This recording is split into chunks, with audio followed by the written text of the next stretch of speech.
आननं भूतगणाधिसेवितं कपेध्वजम्बो फलचारुभक्षणम् उमासुतं शोकविनाशकारकम्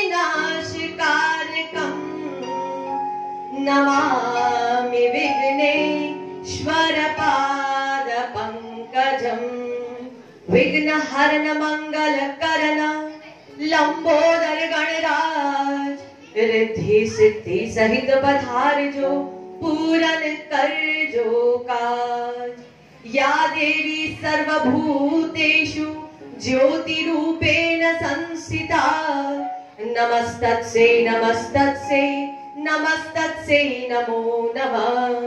ॐ खड्गं चक्रगदेषु चापपरितां शूलं पशुन्दिं शिरां शङ्खां दधतीं करे स्त्रीनयनां सर्वाङ्गभूषावृतां नीलाश्मद्युतिमाश्रिपाददशकां सेवे महाकालिकां यावास्तोत्स्वपितृहरो कमलजो हन्तुं मधुकैटभां या कुन्देन्दु तुषारहार धवला या शुभ्रवस्त्रावृता या वीणावरदण्डमण्डितकरा या श्वेतपद्मासना या ब्रह्माच्युत शङ्कर प्रभृतिभिः देवे सदा वन्दितां सा मां पातु सरस्वती